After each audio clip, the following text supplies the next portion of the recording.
Hey guys, Casey Santana here with Rich Soil Podcast. It is a beautiful sunny Friday here, and I have another guest to share with you guys. Hey Justin, how are you? Hey there, you mean to tell me that it's sunny in California right now? That's Oh, amazing. like 90. Oh, well, where I am is like pushing 90, but yes, That's I'm actually pretty hot. yeah. We're finally feeling the summer days, which everyone's like, it's gonna be super hot this year. So prepare yourself. But we've been in like this gloomy Washington groove for like so long that I think we're prepared and ready for this, which is perfect for the 4th of July weekend. I'm sure it's going to be popping and hot. So it look I don't know if that's a real background, I'm sure, but Yeah, like yeah, it this looks is kind my of office. okay. It's a Gloomy. little gloomy.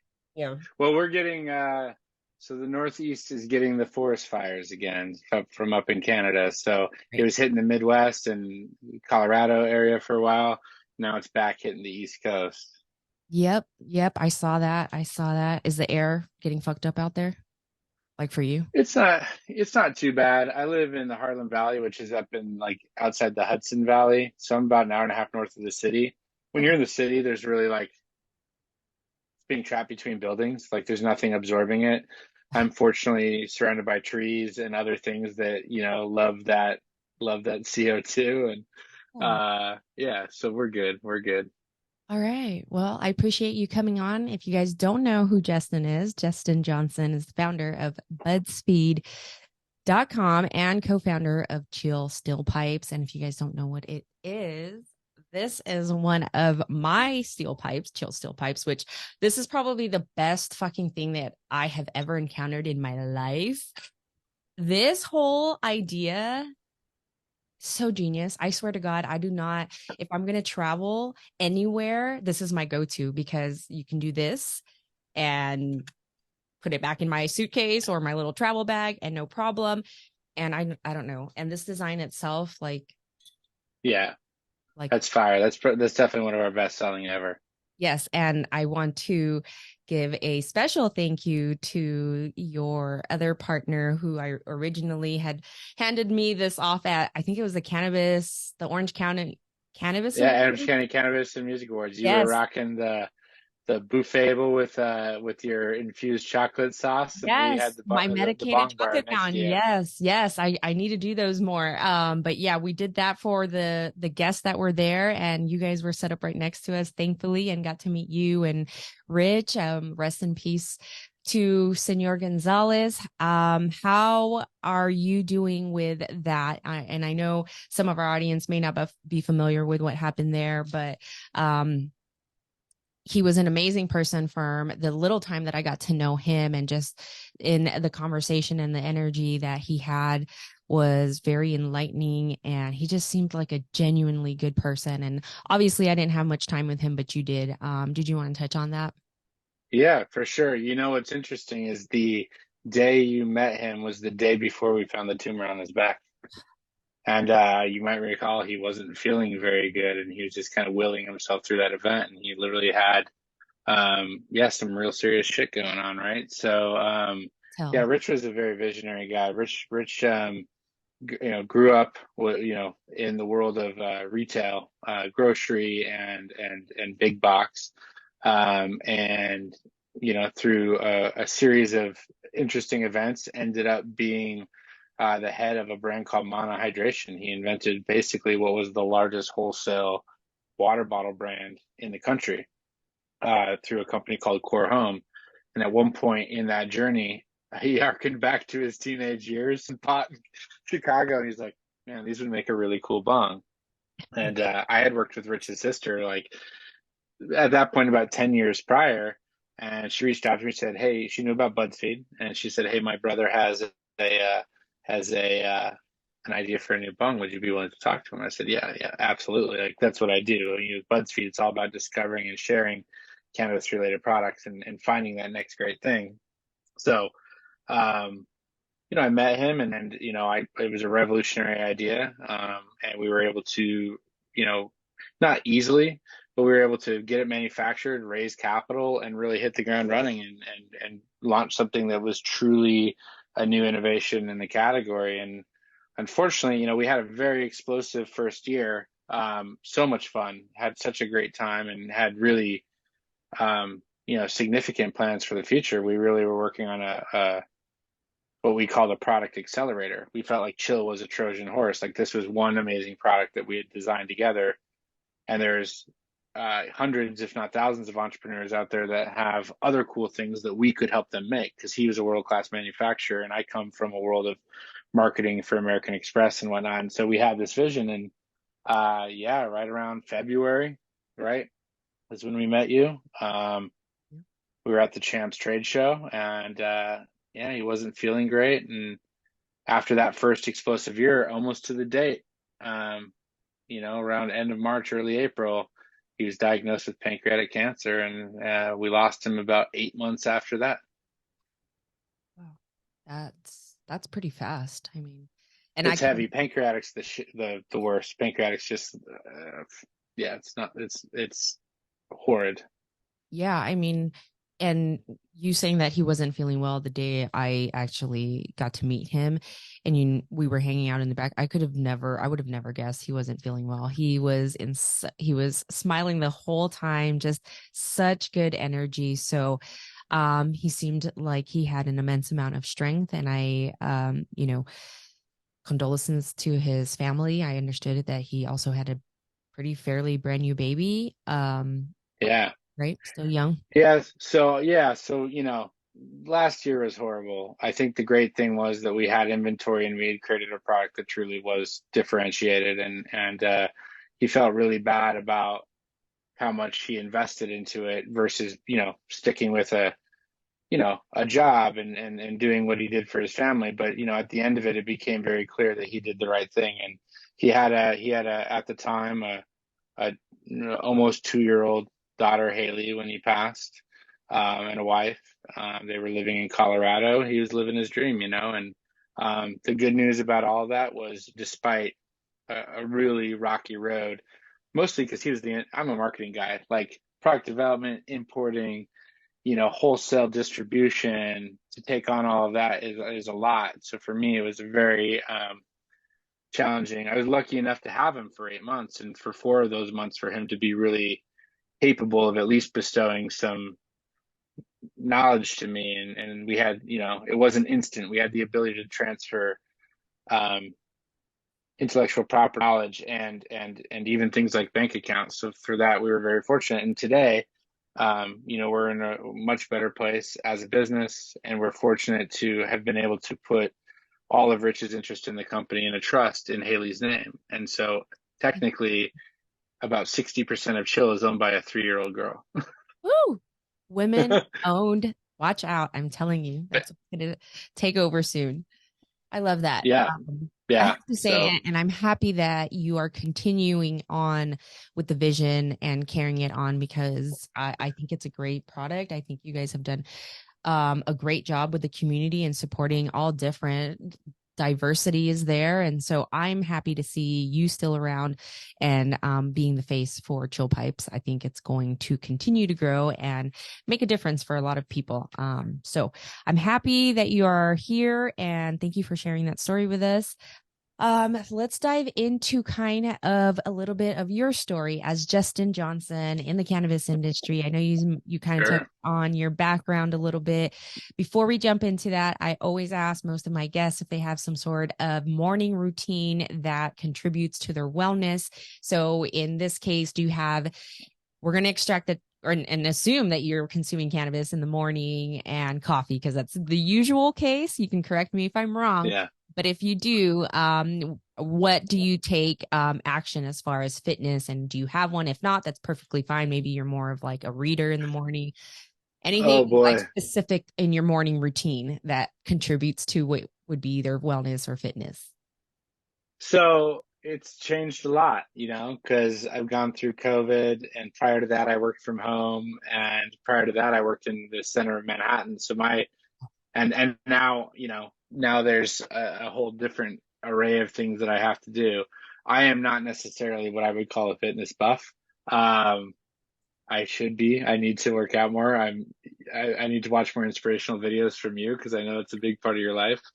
I wake up in the morning. I Yeah, feed my dog, drink some coffee. I might go lay back down because I really don't have to commute anywhere. Usually, what I'll do, I'll go outside and I'll take a look at my plants that I've been growing, which are about 4.5 feet now, and I just love the smell of them. And to be honest with you, I used to smoke, usually around like 10 a.m. and then 4 or 5 times throughout the day. And when Rich got sick, I actually stopped smoking almost altogether for a really long time, about 6 months. I made some alcohol tinctures that I really enjoyed that would like kind of take me into a little bit more of that slightly inebriated zone, which was when I was mourning and like dealing with that level of stress. It was important. The biggest problem is I was so used to being able to function when I was high. And then when I quadrupled my responsibility and had to learn all these things that I didn't know how to do, I'd get very upset with myself when I was smoking. I couldn't bring myself to get something done. And it was because I was learning something new and I really needed to be maniacally focused. And I never felt that way in my entire life. I've smoked cannabis every day, multiple times a day since I was 18. Okay. And so I'm back at a place now where I do consume cannabis as more of my daily regimen. Generally not in the morning, but just because I really try to get most of my important things done by about 1 p.m. every single day, and that way the last 3 or 4 hours of the day I can focus on phone calls. I can work on little things that I'm able to knock off chunks of work on versus having to get them done.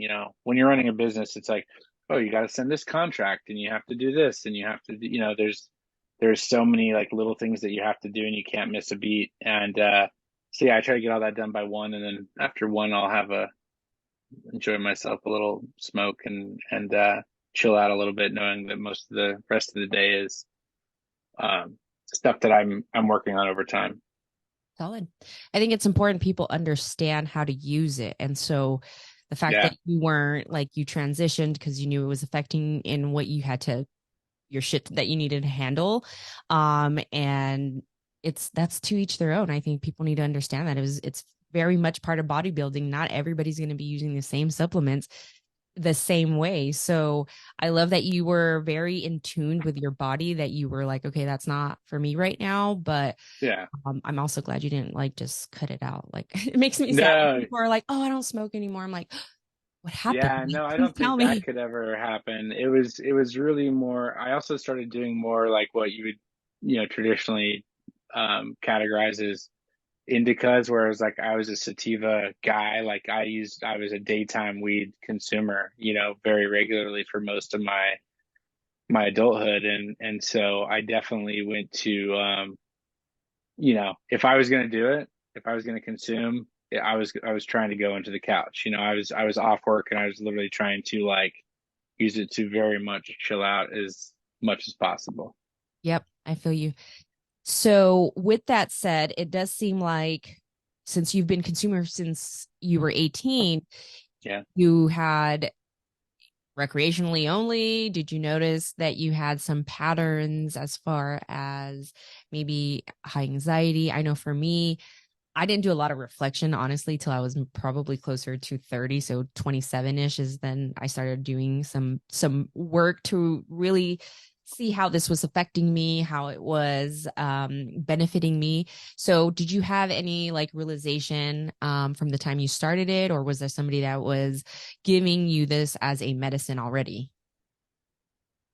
Like in my life, I mean, I was a pretty straight edge kid through high school. I wanted to get good grades, get the hell out of Spokane, Washington, and that was like a goal of mine. I had OCD at a very early age, and it was kind of undiagnosed until I was in college. And what I found was it instantly resolved a lot of the anxiety around for OCD. Like I had my stuff buttoned up. I could never relax. I couldn't go to sleep. And so I started taking it, somewhat medicinally, unknowingly, in high school. And frankly, it's kind of funny. It was very late in high school, but I still lived at my parents' house for about a year, right? And then when my first year in college, I came back. I would smoke weed. I'd blow it out my bedroom window, and I thought my parents couldn't smell it. And Of course not, right? turns out my parents just did not give a shit. My parents were happy that I was doing it because it was helping me. And they knew that like when I do it, it was like I was either gonna go to a friend's house and chill out, or I was gonna go down to the basement and like surf the internet, watch movies with some friends. Like I was chilling, you know?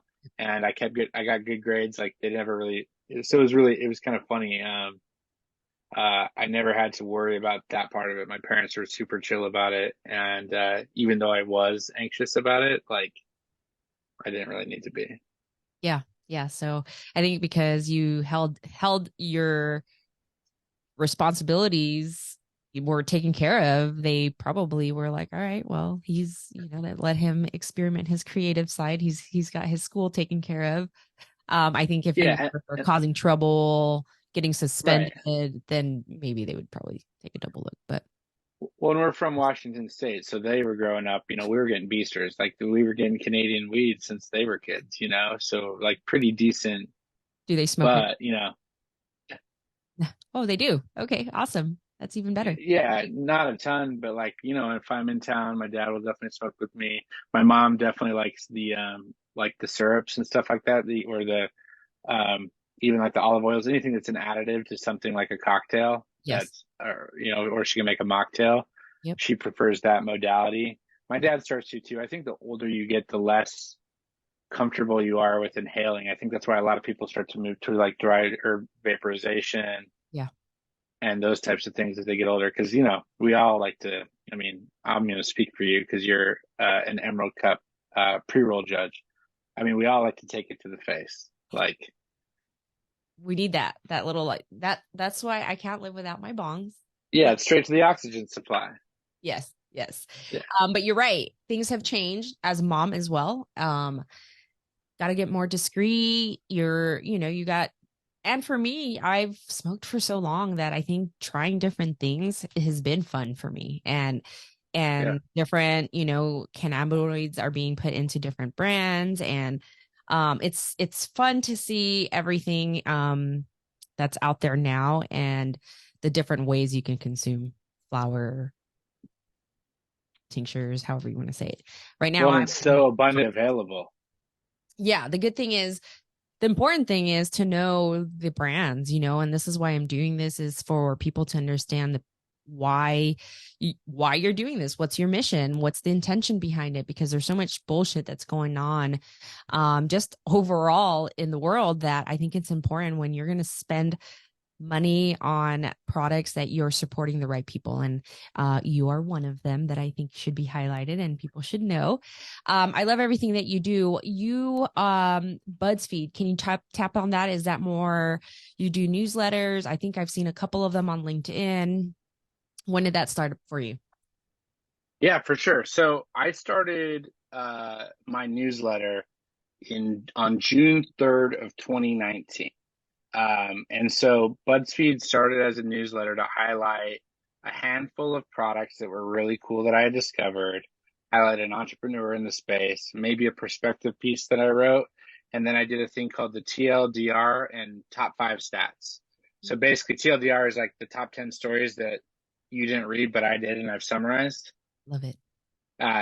the top stats. Like these are all things that when you go and you're at a cop party, these are all there's 15 stories basically that you can rattle off. They're like, you hear what happened, Yep. right? And that was the whole idea. And then I did that more as a means of creating value for the reader with the intention of promoting these top five products. And so now I just think I did my 212th or 213th Monday in a row. I've written it every Monday since June 3rd, 2019. So the 212 Mondays in a row, I believe. And about 6 months in, let's call it just early 2020. Actually, it might have been 3 months in. I launched BudsFeed.com, and BudsFeed.com is actually it's not a publishing site; it's a social platform. So you can go to BudsFeed.com as Chifa. You could sign up, create an account, and say you like spider tents, or you like who's sponsoring the show. Let's call them out. Let's see. Who do we want to sponsor the show? We don't have any sponsors. I do this all out of my heart, but we do have Liquid Death that supports our mission here, and they send me an immense amount of goodies so that I Hydration. stay hydrated. Yes. So shout out to So Liquid Death. shout out to Liquid Death. So you could go to the site, you create an account, and then you'll get a little plus button, and that'll allow you to seed a product. So if a new product came out, so the Puffco Proxy drops in desert sand color. Somebody can sign up and add that to the site. They can put the title, description, why it's cool, categorize it, add photos Mhm. of it, and then throughout the week, the community upvotes their favorite products, right? So there's usually like 5 to 10 products that are dropped a week, and then at the end of the week, those top 5 products get featured as my top 5 seeds. It goes in my social, it goes in my newsletter, and so in the newsletter, I have the top 5 products, which I used to hand curate, but now it's curated by the community and on the site. I have the top 5 seeds. I have the TLDR news recap. I have the top 5 stats. And then I do a thing called the How It Started interview. And basically every week I publish 1 or 2 interviews with a leader in the cannabis space, generally a founder or an entrepreneur who said their business. And so to date, I think I just eclipsed 125 interviews of cannabis executives, and it's just kind of grown from there. My whole idea is to make it as user generated as possible. I try not to editorialize. Honestly, the only thing that is somewhat editorialized is the newsletter because I'm personally writing it every Monday. Uh, I have to tip my hat to you because to be consistent for that long every Monday, it's not always easy. You see so many platforms that they promise that they're going to be pushing out the content on a regular basis on this day. And you see it happen for a couple months and it just kind of like falls through from there. And then you get random like newsletters. So I love that you are staying on top of it. And I will say that what you just shared, I had no idea that's how you can use that platform. So I love that because it really just will allow people to engage with one another. And I think it's an easy way to really educate the community. Um, what, how'd you get there? What decided, like, what did you have anybody that influenced that idea as far as like Yeah, you structured it? Okay. yeah, for sure. So I spent 13 years running ad agencies, probably 10 years running ad agencies. The first 3 years, like kind of getting my feet underneath me. I was a digital strategist that specialized in, my advertising career. I wanted to be a I wanted to write television commercials, and that's how I started. And then very quickly, we had an economic recession. Facebook and social media was on the rise. I knew more about those things than anyone because I was, a few years out of college at that point, and I had them, I used them, and I basically was one of the first people to really transition brands onto social media and start creating social media content. My last job in the advertising career is I was a partner in a content studio that made content for Bank of America, um, eBay, Frito Lay, very big brands. And when I left that career, you can talk to people at the agency. I left because I was going to go work in technology at a startup. And I had this idea for a publishing platform at the time, publishing called BuDSFEED, and that I was going to pursue a cannabis thing. And so everybody was really stoked. Um, I ended up really focusing on the tech career and building BuzzFeed in the background because, got to make money, honey, right? Like the tech world was very kind to me. And but when I was in it, I stumbled across a platform called producthunt.com. So Product Hunt was where all of like the developers and designers of these new apps would go to launch their new app. Like they were like, and that's how Slack was discovered. That's how a lot of these like really kind of like new ways of working or new ways of building websites, whatever, stuff in the whole NFT and AI space. Like a lot of these products get their first discovery on producthunt.com. And I felt, the cannabis industry had so much innovation happening from the extraction, the grow science has gotten already crazy, like with all the lighting and the nutrients and just the genetics, understanding that we have the genetics, the extraction, all the way through to the bongs and the rigs, like the new Puffco, like crazy, crazy innovation everywhere. And I felt like there needed to be a place where people could go and they could share that for other people to discover. And that's how Product Hunt was. Like if you found a really cool app, you could go to Product Hunt and seed it or hunt it Yep. before anybody else ever discovered that product. And you kind of got cred for being the one that like got it there first, right? And so I was like, and it was a niche community. The reason people can't commit and stay to creating something for 212 weeks in a row or whatever like that is because it's a niche community. Like, you can do a bunch on Instagram, you can get 500 likes on something like that because it's just infinitely huge. And, a cannabis community successful might only have like 20,000 people, 30,000 people, 100,000 people. And I think a lot of people overestimate how big their weed idea is. Yeah. And for me, I looked at Product Hunt. I was like, this community is only, I don't know, 3 million people. And it's super powerful. And they're discovering the best new tech innovations in the space. Like, I didn't think anybody was really capable of building the Instagram of weed or the Facebook of weed because you know what? Instagram and Facebook already exist. But if you could create a community that was more focused on one little thing in the cannabis industry and you targeted the entrepreneurs and the founders of those companies, you could build enough momentum to constantly having stuff, quality content shared on your site. And so that's Product Hunt was a very big inspiration. Ryan Hoover, the founder um, of that business, is a big inspiration to me. That's amazing. I mean, that's still a live site? Product Hunt, yeah, it's Yeah. huge. He sold it to Angel List, which is like the biggest tech job board company in the world, probably about 5 years ago.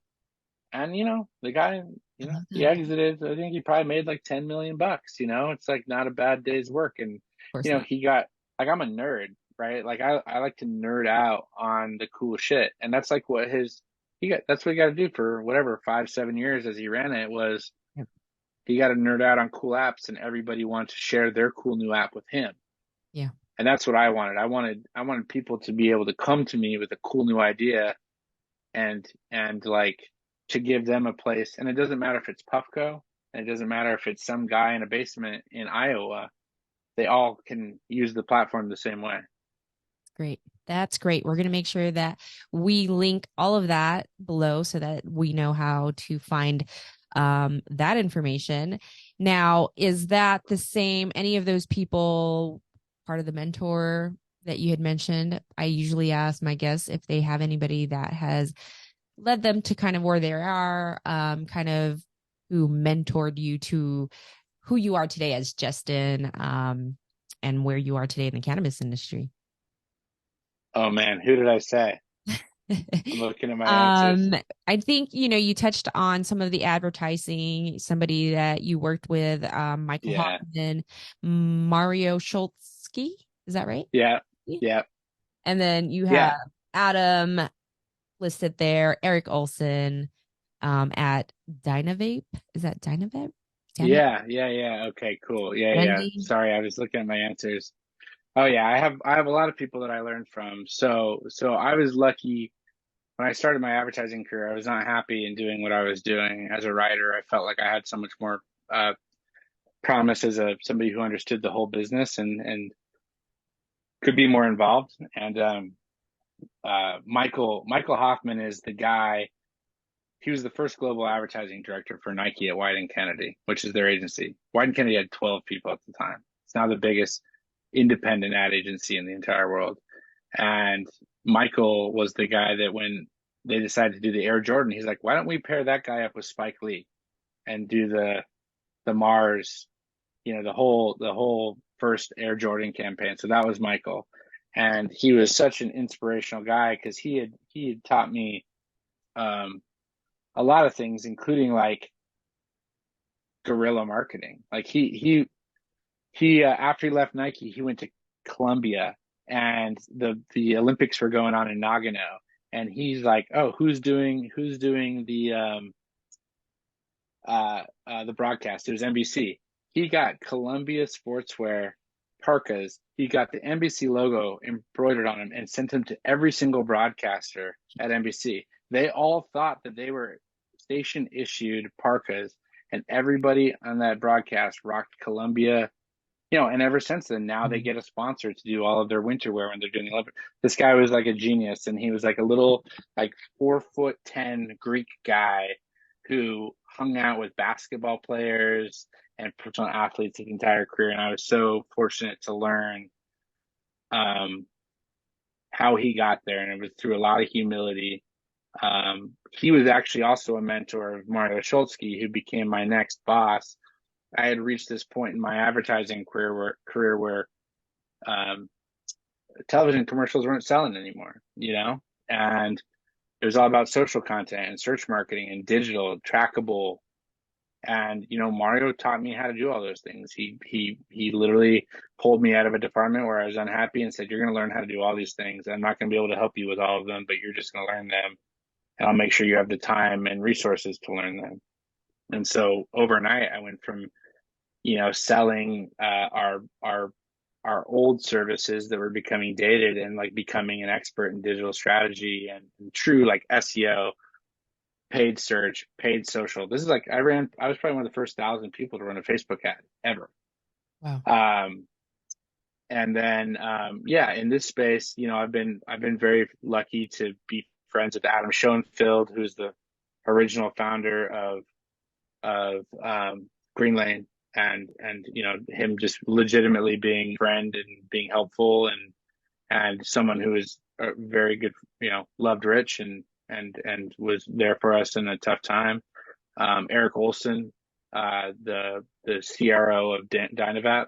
Dynavap is actually the largest distributor of chill in the Okay. world. They carry us in Amsterdam, Canada, and they're probably our second largest distributor in all of America. They have a wonderful vision of like converting all smokers to dry herb vapors, and they've created a product that really makes people like you and I who have a tolerance for the plant really enjoyable. They make a great. It's like a volcano in your hand. It's the most powerful dry herb vape I've ever come across in my life. We gotta check it And out. then yeah, and then Wendy. Wendy is the founder of the Zenko um, vapor tap, which is the most popular product in the country right now, I think, when it comes to cannabis. You guys have seen it. You put the chalice on the base, it fills the cup with vapor, and you sip it like it's a Chardonnay or something like that. Yep. She is definitely one of the smartest people I've ever worked with in my entire career, and definitely in the top three smartest people I've ever met in this industry. And so I've been very lucky, especially after losing Rich, to have surrounded myself with people who are making it and people who think I have something that should make it too. And it's all working together and me being included in that, Yep. this group of people. Brent at Flour Mill has also been a guy that I've worked a lot with. And, Flour Mill is a revolutionary product. He's been super supportive of, of, this we've developed a really cool crew of people that we do a lot of the trade shows with and stuff now, and I'm happy to call it. I call them my weed aunts and uncles, at least Eric and Wendy. Yeah, I love that. It's hard to find people that equally believe in you, and it's not like you're it's only your vision and only you can see it, and they're truly like there to help you get there however way they can be supportive in whichever way that fuels you. So I'm glad that you have people that are around you that are able to uplift you and help you continue the journey here. Because I know the cannabis industry is not the easiest industry to be in. I know I've spoke to many people, and it's a hard time, especially right now. And so I'm glad that you are sticking to what you feel you are most aligned with. With that said, is there anything new going on with chill pipes? Is there any glass house or glass places that you guys are going to be doing anything new with your like product production? But yeah, there's a handful of things that we've been up to. Obviously, we're dropping new designs. We just dropped the Tommy Chung design, Mhm. which was a cool collab, and we're doing that with Jason Harris out of Jerome Baker, who is a great dude and has been super supportive and is out in Vegas where our warehouse is, and so that's been cool. We're doing a collab right now with Prism. Prism Water Pipes is a company out of Philly. They make a modular glass bong, and we've actually made attachments that allow us to incorporate their glass and percolators into our bongs. So you could basically, I don't even have one here, which is the saddest thing What? about this right now, but you can pop a perk right in the middle. And Okay. if you check out our Instagram at Getting Chill, you'll see it. Oh You yeah, can I've pop in seen. perks. Yeah. You can get an all glass neck if you want. So the one thing that everybody has a complaint with when it comes to a ceramic bong or a silicone bong, or in this case, the steel bong, is that I can't see my smoke, right? True smokers, they don't need to see their smoke. They Right. know what's up. But there's a lot of people that they want to see, they want the visuals. Some people need the visual indication. So there's a lot of reasons why people would want it. And so the incorporation of the glass has been super cool. Our downs have been performing really well. Like people really like our unbreakable down stem. So that's been something that we've been expanding a little bit. Um,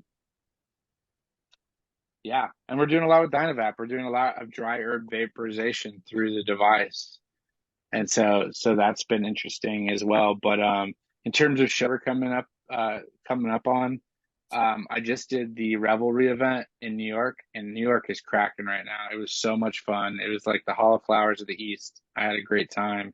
How We is did New Hall of York? Flowers. Oh my gosh. Have you seen a It, change in, like, I wouldn't say the past year. It's just been New York, New York, New York, everything. Events are popping out there. so the events have been popping since I got into this, in 2019, and COVID put a damper on that. But we were doing some real cool events because De Blasio, his mayor, had basically said, "You cannot arrest anybody for cannabis possession. It is a waste of time. It is a nonviolent crime, and do not do it."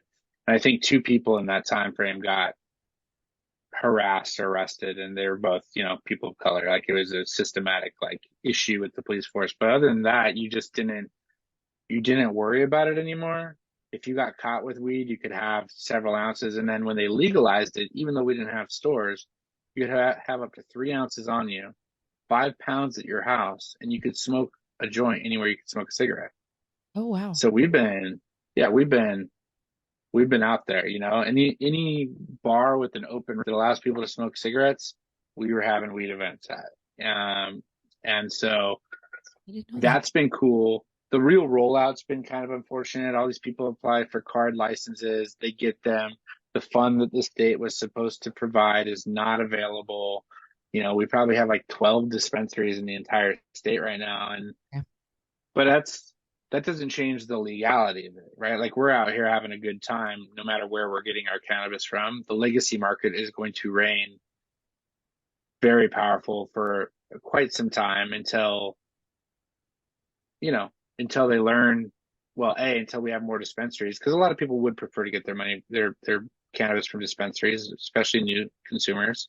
Yeah. Um, and hopefully they learn the lesson from states like California and Colorado and Washington and whatnot with the tax structure. Like you can't overtax these people, they Yeah. out, you know.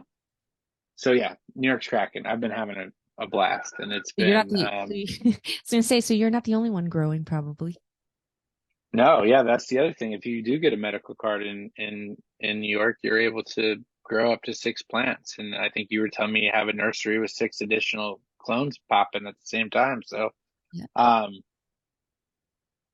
I might hit the 5 pounds. I might have to stunt my plants a little bit to be legal, but um, no, it's been a great state. I think a lot of people are worried about it from an industry perspective, and we'll see how that goes. I mean, they let the hemp farmers grow cannabis, right?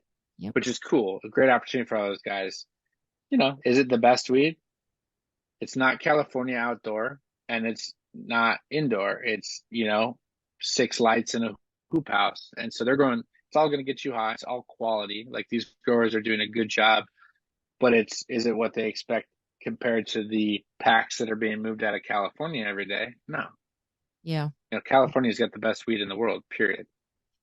Yeah. It's Yeah, and the sun grown weed that comes from our NorCal farmers is like the more I've gotten, this is my second year on Emerald Cup, the flower that are usually sun grown, and being SoCal, like Inland Empire desert closer to like Vegas, I've never been the type to swear on sun grown because I've always been around indoor. It was always trap house type of weed that I got.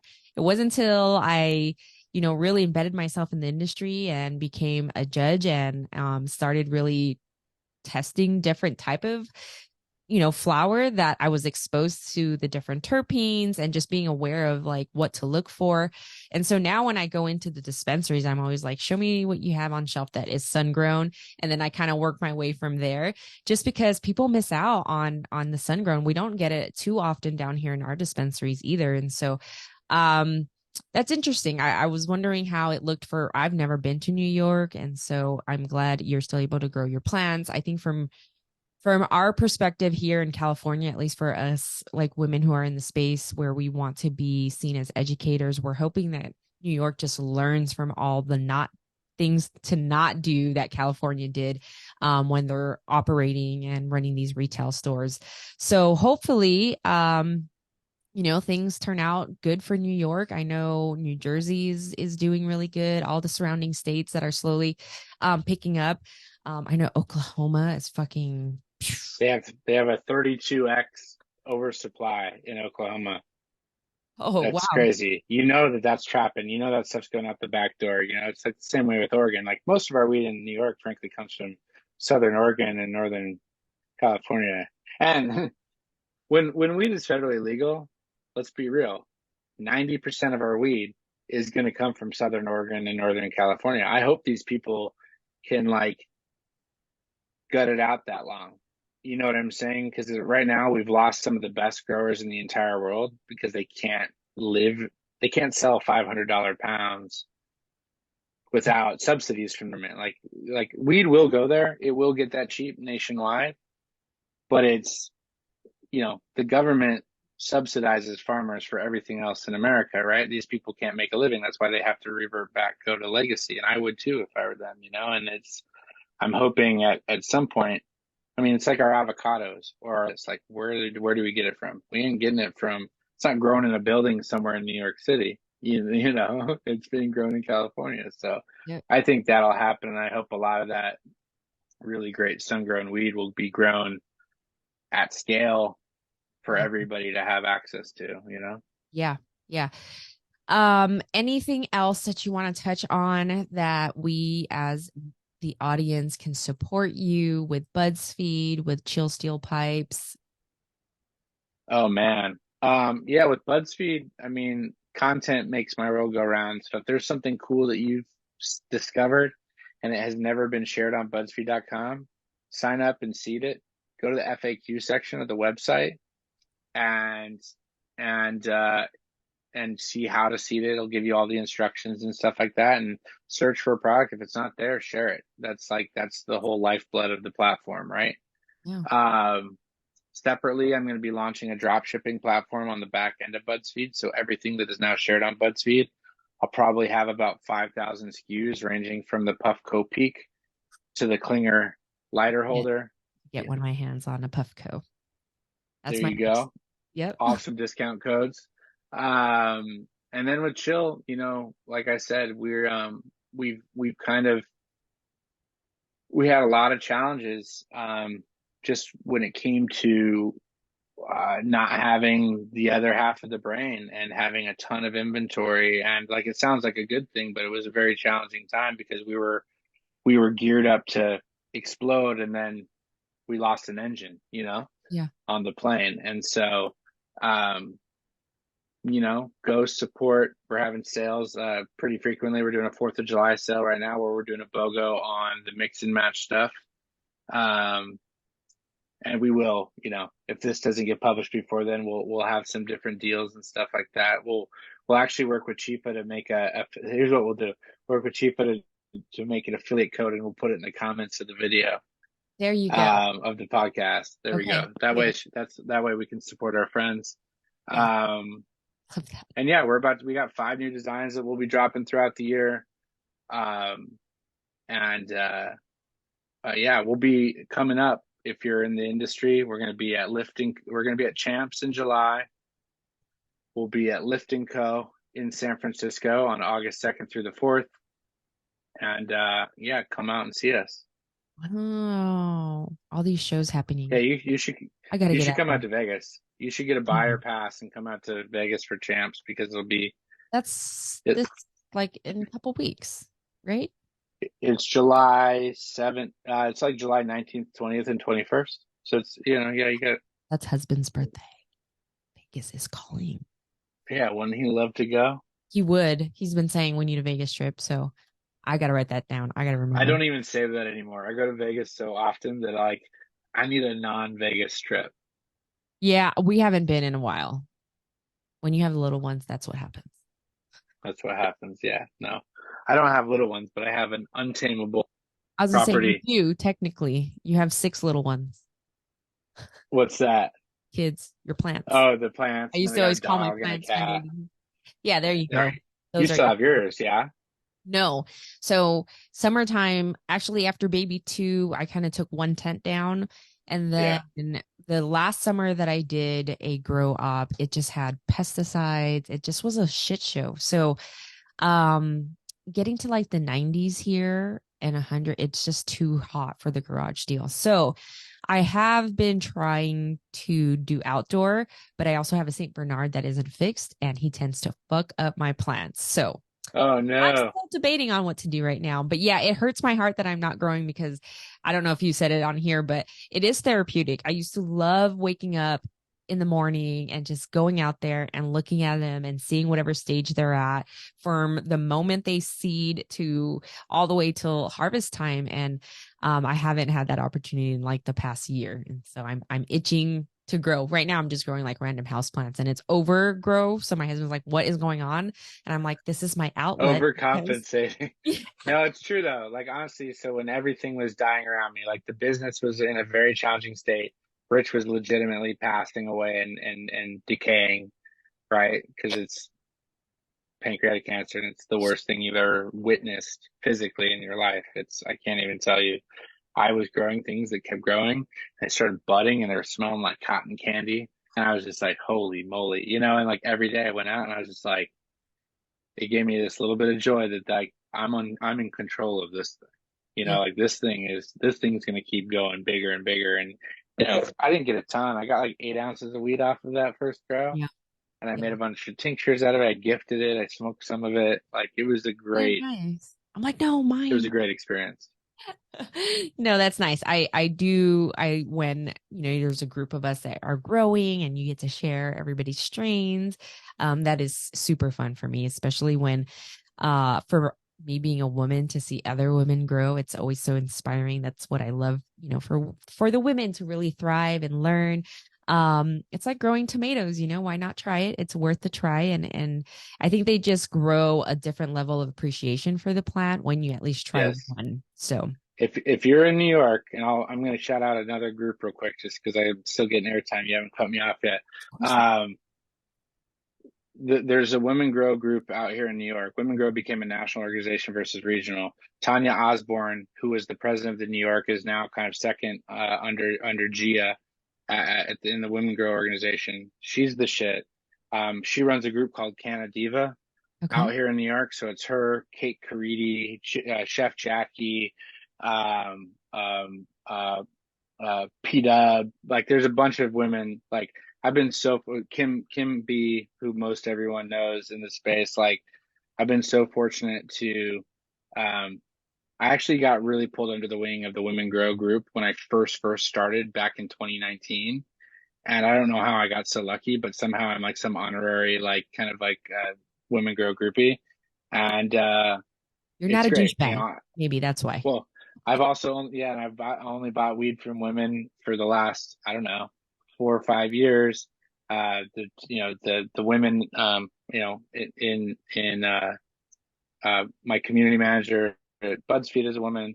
And the two people that work for me at Chill are both women of color and part of the LGBTQ community. So I'm all about, you know, diversity and frankly, I think I'm not. just saying it to blow smoke. It's women are the future of this industry. They are more organized, more focused, and they have a greater, everyone I've met has a greater vision for what the industry should be for everyone versus, For me. you know, Okay. yeah, exactly. Everybody's out here for themselves, and in that group, I found really true community here in New York, and I think that's more than half the reason I've had such a positive experience in the New York cannabis community. Got a bunch of moms, kind I of got a bunch of moms, a bunch of moms and sisters. sister. Yeah, exactly. I love it. I think Yeah. that'll keep you very well balanced in the industry and just overall in life. With that said, where did we plug in you're on Instagram? I know you're on Instagram.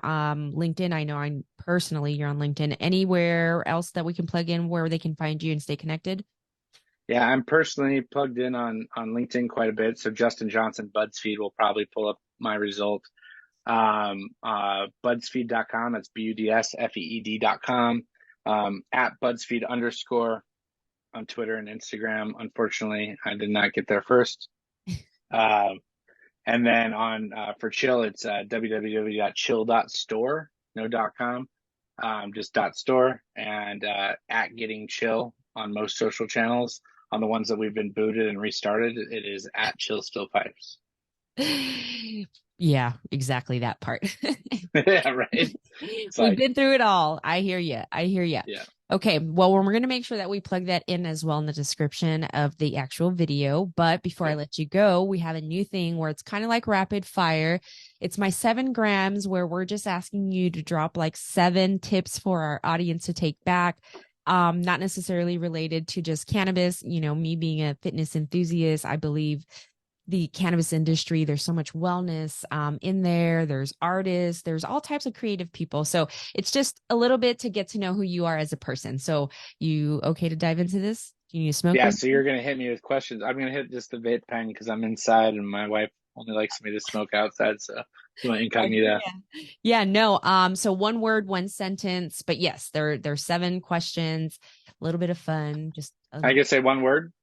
yeah, one word or if you can answer it in one word and one sentence. You know I can't answer one word. Think anybody does, and they look at me like I don't think that fucking question was even created correctly, but we're gonna tweak it as we All go. right, Okay, so number one, introvert or extrovert? extrovert. Oh, okay, me too.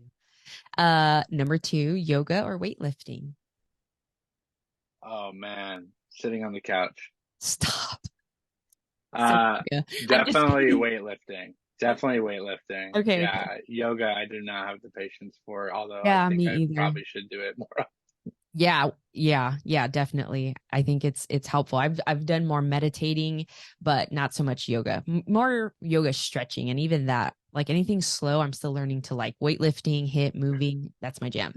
Yeah, you can Okay. lift a weight really aggressively and you can get that form down. The patience of the balance that's required with yoga is just maddening. It's like playing golf. Yeah, when you start, I'll start. Yeah. Okay, we're gonna go down strain lanes, and basically we have a bunch of old school strains. So we're going to go with Granddaddy Purple or Lemon Haze.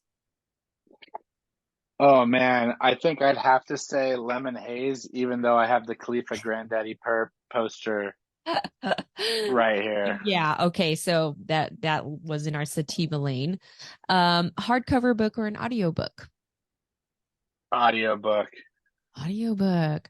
Okay. Yeah, Me- I read so much, but it's all like like it's emails, white papers, that kind of stuff. I'm a very literal reader, so like if I'm going into chick lane, I have to, or even self help. Yeah. I like them to speak it at me. Okay, got it. Grown flower or indoor flower, which is interesting from your state. But let's say I mean, experience, because I had somebody else that was from Atlanta and they're like, come on, you kind of know that answer. I'm like, well, let's just say experience, not just because you're restricted to that particular preference. well, I mean, I would say the majority of the cannabis I get my whole life was indoor because I was getting it from Canada. And in New York, we're getting it from California and Oregon and other places and stuff that's grown here, which is all indoor for the most part in the legacy market. I love sun grown. I really enjoy it. I feel like I'm getting more into things like hash and concentrates, and I feel like um, sun grown has better terpenes. A lot of people will actually say that outdoor grown weed is better for making like a bubble hash. Yeah, I believe it. Yeah, same here. I've been going down hash lane like crazy the past 2 years. Since baby two is what I say. Just Um, smoking a fat joint is just it's too much anymore. You know what I'm saying? Like I just don't do it as often. I'll do it socially with people, but it's like I'm not sitting at home just, yeah, I like you the know, a infused little. ones now. Oh, like Oh man, like some good sun grown flour infused with some hash. That's my jam. face melter. Oh boy. Some yummy stuff. But yeah, you can smoke like half of it and put it out and smoke again. So yeah, you're right. So even like having the infused dog walkers, I love that size because it's a good amount. It's not like too much. And yeah, it's kind of like Well, and a you can only get bowl. so high, right? Like unless you change your strain or you bring in some other Yes. like modality, Yeah. that's going to get you to another level. But if you keep smoking the same thing, you're only going to get so high.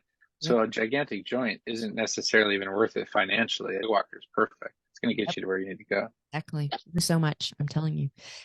Okay, this one you can answer the best way you can answer, but we're going to ask if you can list three biggest influencers in your journey in your life today. The three biggest influencers in my life today. My mom for sure. I mean, my mom, I was such a mama's boy, like big time. And my mom is and remains a pit bull. Like she is whatever I ever needed, she would kill somebody for it. So definitely her.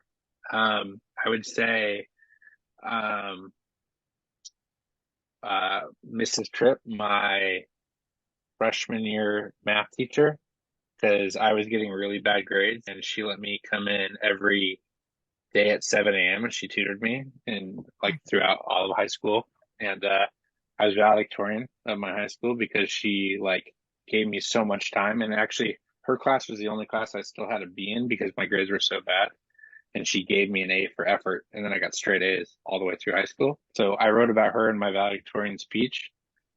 So she's a very important person. And then I'd say probably Michael and Mario, probably Michael, just in terms of met him first and he really set my career on a path that made me super fulfilled, at least for that part of my journey when I really wanted to be in advertising. And then, I'd have to say like my wife and stuff like that. Like there's been people along the way, but in terms of like a boss, Yeah. Right. Yeah. yeah, mom, teacher, and first real, boss that I really cared a lot about. Love that. And last one, what brings you the most joy in life? Um, that's tough. I think because I try to ask myself every day because I do so many things that do not bring me joy. Unfortunately, so much administrative bullshit to get through just to exist in this industry and others. That's the opposite of the question you asked. That's what I don't like. Um, I really enjoy when I see something with an opportunity and I see somebody else who could benefit or provide something to make that actually happen and then actually making it happening, making that introduction, telling them exactly why I think I'm introducing them. And then I watch them turn it into like a multi-million dollar thing or a lifelong friendship or a business partnership or whatever. When I do that, that is my favorite thing to do personally with my friends. Like anytime I could do something that's like will be life changing for my friends, it's a big deal, obviously. And then but professionally, I'm very good at it. Like it's what I've done. And I think that I literally, the reason I did business development and advertising for so long is that I get high off of figuring that out, solving that puzzle and solving the, like, identifying a solution for two people, whether I'm a part of that or not. I mean, oftentimes I'm involved in it and it directly benefits me too. Hmm. But sometimes it's just like, here's a very small example. I have a friend, it was during COVID. He had a bunch of property he'd never grown before, right? I have a friend, Ambra in New Jersey, who's a master grower. She has clones. It is her business. She has a soil company. And I was able to take this guy who wanted to create a new hobby and I with somebody who did this for a living and needed to make that. That's how she was making money. You know what I'm saying? And connecting those dots. And now we're all like on text messages showing our plants and stuff like that. And like, she's the one. She's the one that so that's a small scale thing, and then in my career, I've done big multi-million dollar deals that it's like, oh, we just employed 30 people for an entire year and we're able to give bonuses because of these connections that we made. So Yep. I think the minutia in between is never fun, but when you connect the dots and something momentous happens, that's what I seek. I love that. I love that. I'm the same way. Connecting people, and I think, for you, what you were saying is like seeing that particular idea come to life and seeing it thrive, whether you're part of it or not, you still, it still makes you happy. And I love that. I know in today's crazy world, it's a lot to find, that happiness for everybody is going to look different. And I think as long as we're aware of what contributes to our happiness or joy and what brings us the most peace is what we continue to do. So I thank you for all your time and the support that you Yeah. continuously give to Chief Entertainment and sharing your story here with us. Again, guys, this is Justin Johnson. Any last words you want to exit out with? I'm going to exit out with a dab, maybe. Yeah. Exit out with a dab. Thank you for having me. Literally since I met you, you've been a beam of light like in our life. And I think it's very,